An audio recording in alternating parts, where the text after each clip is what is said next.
Baik, Assalamualaikum warahmatullahi wabarakatuh.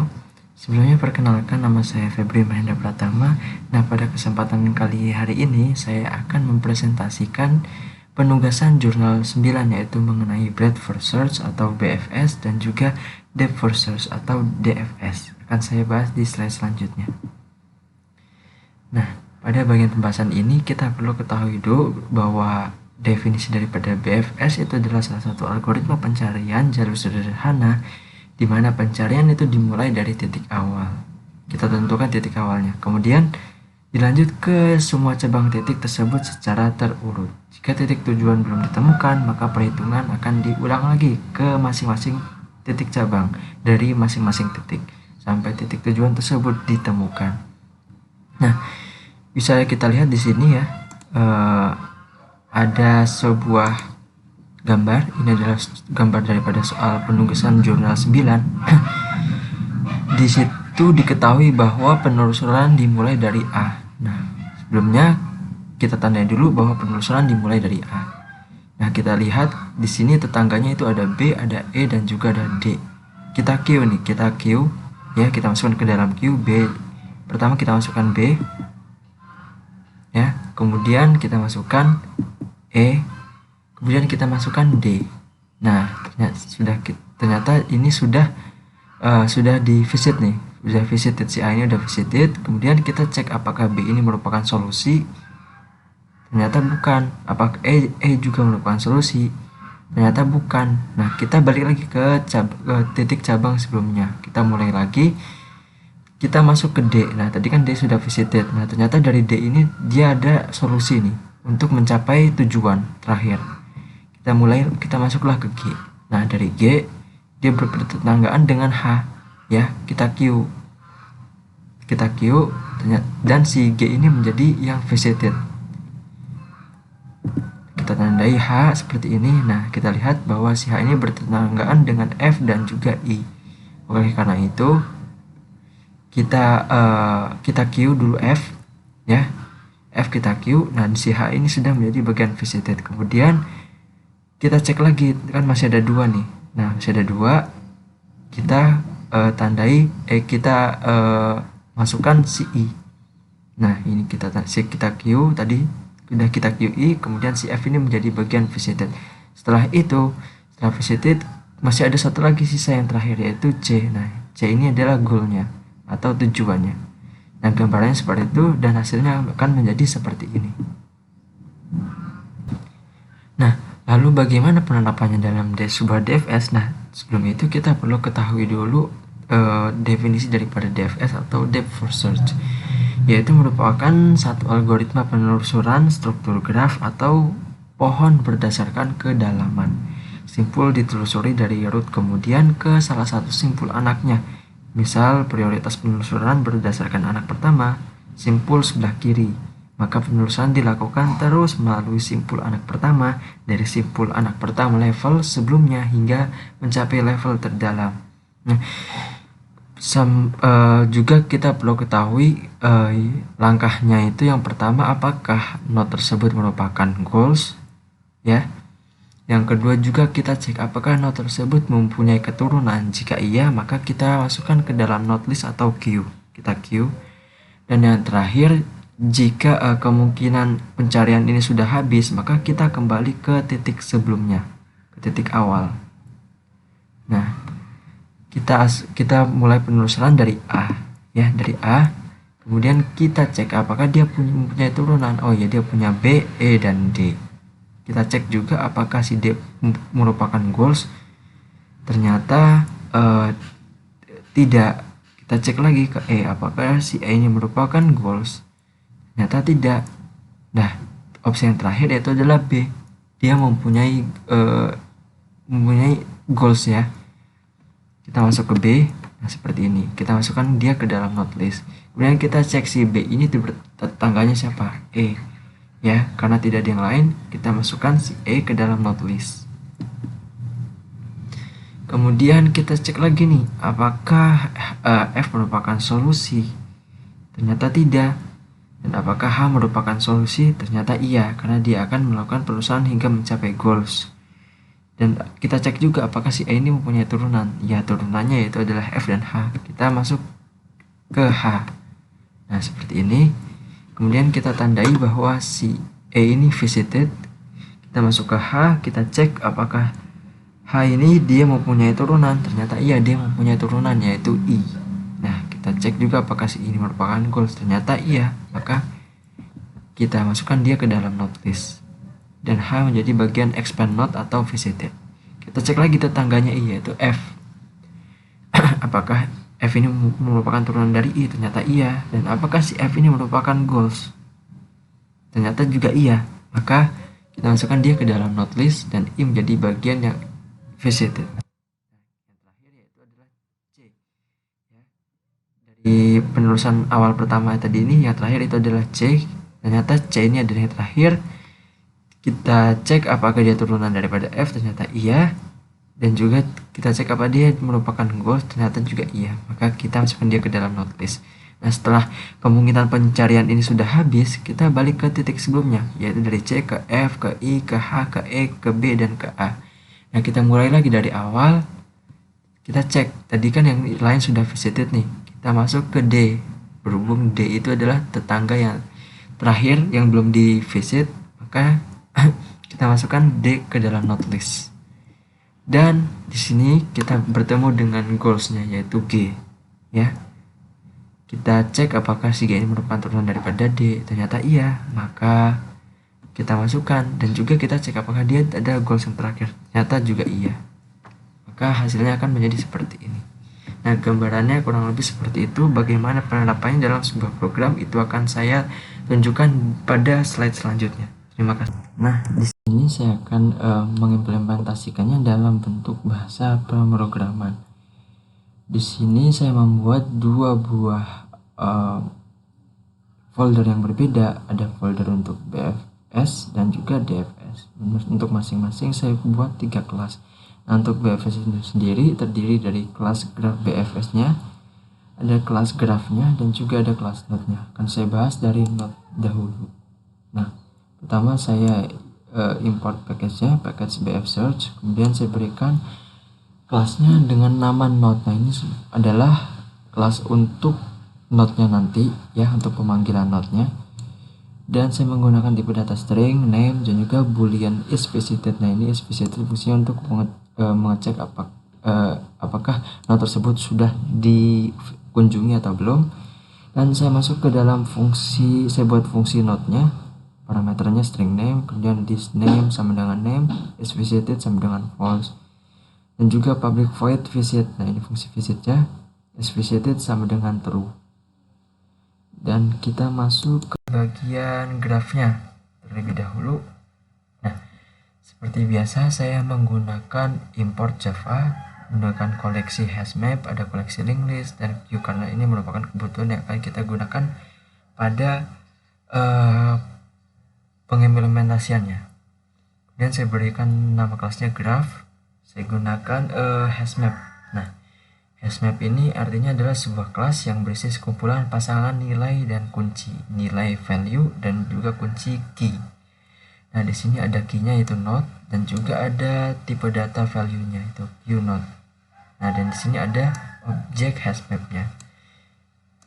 Kemudian kita gunakan tadi kelasnya graph. Kita panggil juga objeknya, objek hashmap-nya sama dengan new hashmap. Nah, di sini saya membuat edge maker-nya, ya, fungsi edge maker-nya dengan parameter node A dan juga node B. Kemudian di sini ada Q. Nah, kita panggil tadi Q-nya, si node tadi. Kemudian kita menggunakan temp. Nah, yang perlu diketahui temp ini adalah array sementara yang muncul selama langkah data yang ditentukan. Nah, dia akan muncul sebagai array sementara. Kemudian sama dengan adjacency map atau objek hashmap-nya kita get yang untuk mendapatkan nilai A-nya nanti. Kita masuk ke sini. If temp-nya itu tidak sama dengan 0, maka array sementaranya tadi kita remove, kita hapus menggunakan metode remove B. Nah, kita gunakan deklarasi B, else jika array sementaranya sama dengan jika si array sementaranya itu tidak kosong, maka dia akan kita masukkan ke dalam linked list. Kita gunakan tadi temp.add. Nah, kita tambahkan add b ya. Kemudian kita gunakan lagi si object map-nya. Nah, ini kita gunakan metode put. Nah, ini digunakan untuk memasukkan pemetaan ke dalam mapnya, yaitu di sini adalah parameternya a ya. A untuk mendapatkan nilai getnya tadi, maaf, a, dan juga temp untuk mendapatkan array sementaranya. Kemudian kita masuk ke fungsi directed edge. Nah, ini adalah berhubung soalnya itu merupakan graf yang berarah, maka kita gunakan juga fungsi directed edge yang terdiri dari node source atau node sumbernya dari, dan juga parameter node destinasi atau tujuan. Kemudian kita di sini kita gunakan if jika si objek hasilnya tidak objek hasilnya ini contains key source. Kemudian jika tidak, maka si objek hasilnya itu kita petakan ke dalam source ya, ke dalam source, dan juga kita nulkan. Else if sama tadi tapi contains key untuk destinasi ya. Jika tidak, maka kita masukkan si destinasinya, kemudian kita nul. Kemudian di sini kita panggil fungsi edge maker-nya tadi ya, dalam parameter src dan juga destinasi. Nah, di sini adalah fungsi graph BFS-nya. Di sini saya gunakan koleksi linked list dan juga queue, kita import. Saya beri nama kelasnya graph BFS. Kemudian saya menggunakan private static final ya. Saya panggil kelas graphnya tadi. Saya beri nama variable graph, kemudian new graph. Kita buat fungsi begin atau start node-nya ya. Begin, maksudnya ini bikin BFS-nya, maaf, ini maksudnya bikin BFS-nya.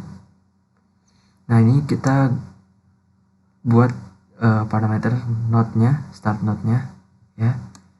Dan si if jika startnya sama dengan 0, maka kita akan kembalikan nilainya. Kemudian q, kita panggil kelas node-nya tadi, kita berikan nama variable q sama dengan new linked list ya. Ini akan saat kita masukkan starting node-nya itu, yang dimana di sini adalah a ya. Kemudian kita gunakan while. Jadi kita cek is empty ya. Metode jadi si is empty ini adalah metode cek apakah stringnya kosong atau tidak daripada si q tadi, dan kita panggil node-nya node lagi. Kemudian ini fungsinya adalah untuk menghapus q-nya. Jadi untuk menghapus si q-nya, kemudian if kita gunakan parameter node tadi is visited, kemudian continue, lanjutkan ya. Jika si node-nya tadi sudah dikunjungi, maka kita lanjutkan. Nih, di sini ada tadi memanggil node visit yang ada di kelas sebelumnya, di kelas graph di kelas node ya. Si node visit tadi kita kita cetak. Jadi kita cetak si node-nya node.name namanya ya. Kemudian kita masuk ke dalam queue ini lagi, queue node all adjacent sama dengan graph dot adjacent map, kemudian get node-nya ya. Kemudian kita masuk ke if all adjacent tadi sama dengan 0, maka dia akan lanjut. For node adjacent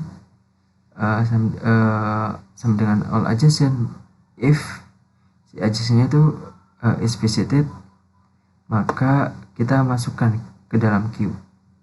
Jika dia adjacent, maka kita masukkan ke dalam queue. Jika dia bertetanggaan, kemudian kita cetak ya. Nah, di sini adalah kelas mainnya ini nih. Ini adalah kelas mainnya ya. Seperti biasa, untuk mencetak kita gunakan public static void main string args. Kemudian saya panggil kelas graph BFS-nya, saya beri nama variable operator, kemudian new graph BFS. Nah, kita tulis nih node-nya dari node A sampai dengan node I.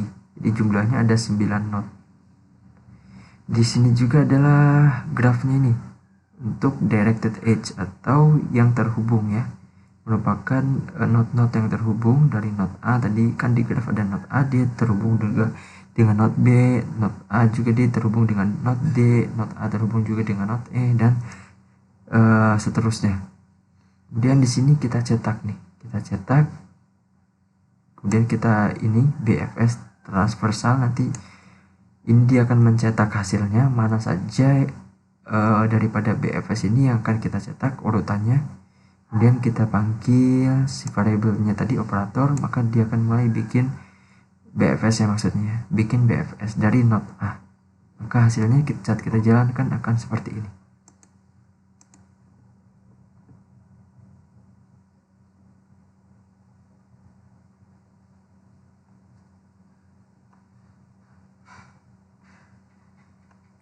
Ditunggu sebentar.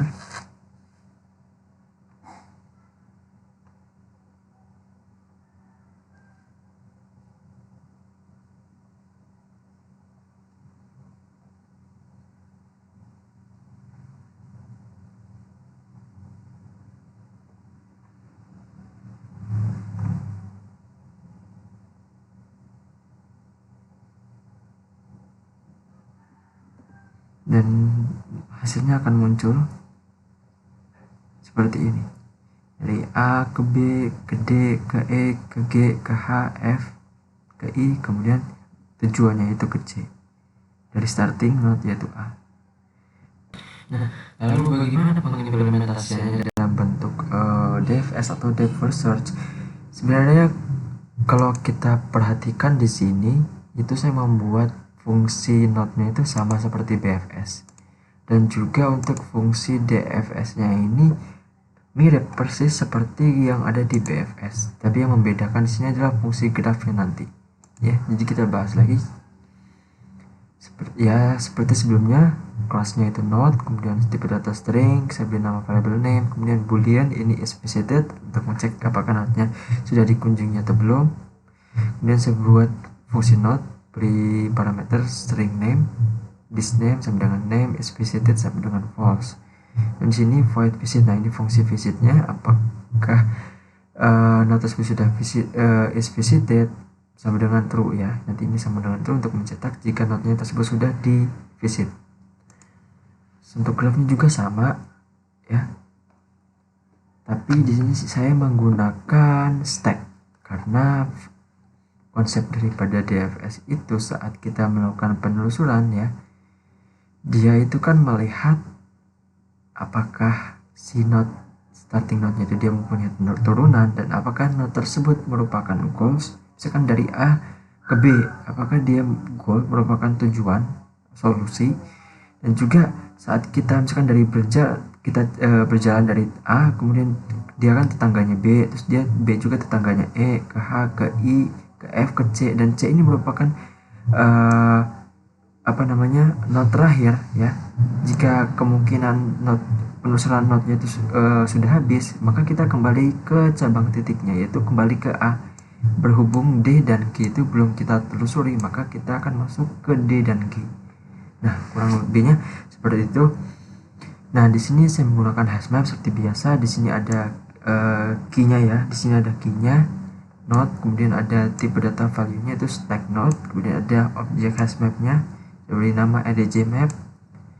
Kemudian kita panggil kita turunkan tadi kelasnya, kelas graph, panggil objek hashmap-nya sama dengan new hashmap. Kemudian saya buat lagi fungsinya sama seperti BFS, fungsi edge maker ya. Ada parameter node A dan parameter node B. Kemudian kita panggil lagi tadi method stacknya, kita panggil kelas node. Nah, kita gunakan seperti sebelumnya temp, yaitu array sementara yang akan muncul selama langkah data yang ditentukan. Sama dengan objek hashmap, kita get A nanti ya, kita get node A-nya.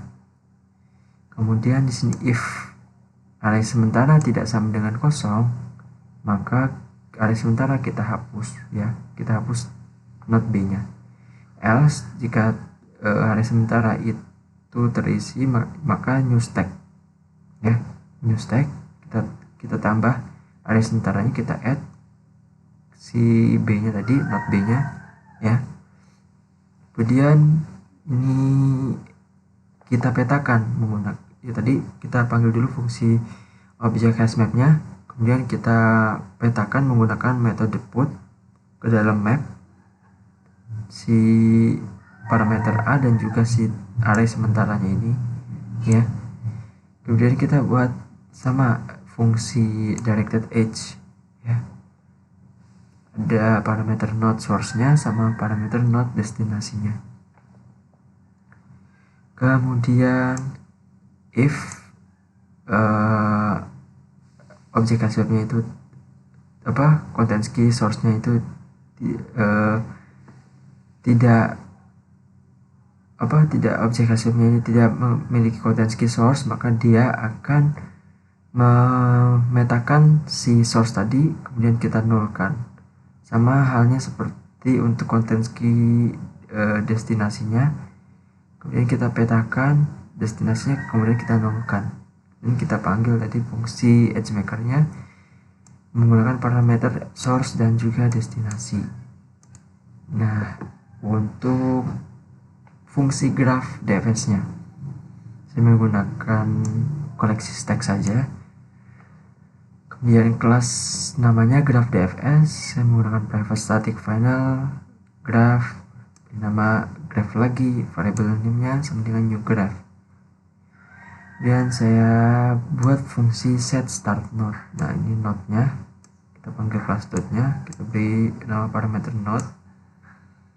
Nah, seperti yang kita ketahui, kita kan tadi kita panggil class dot-nya, di class dot kan tadi kita membuat fungsi visit. Nah, ini fungsinya itu untuk parameter si node-nya ini, untuk mengunjungi parameternya, untuk mengunjungi node-nya. Kemudian kita kita cetak si node-nya dot name. Nah, ini nanti node yang mana yang akan dikunjungi ya, kita cetak. Kemudian kita masuk ke dalam stack nih, stack class dot lagi, kita beri nama all adjacent sama dengan graph dot objek hashmap-nya, kita get node-nya, kita ambil node-nya. Jika all adjacent-nya itu semua tetangganya itu sama dengan kosong, maka dia akan kembali ke cabangnya. For node adjacent sama dengan all adjacent, if visited-nya itu tidak adjacent, maka dia akan set start node adjacent. Kemudian masuk ke private void. Nah, ini fungsi start DFS-nya ya. Kita panggil lagi kelasnya node, kemudian kita beri nama parameter start node. Nah, set start node, di dalam set start node itu kita gunakan parameter start node ya. Kemudian grafnya tadi, graph dot objek hashmap-nya kita gunakan key set ya. Di set ini dasarnya hanya mengembalikan tampilan set kunci dalam peta hashmap-nya saja. Kita gunakan juga for each it, kemudian if is visited-nya tadi tidak sama dengan it, maka dia akan set start node it-nya.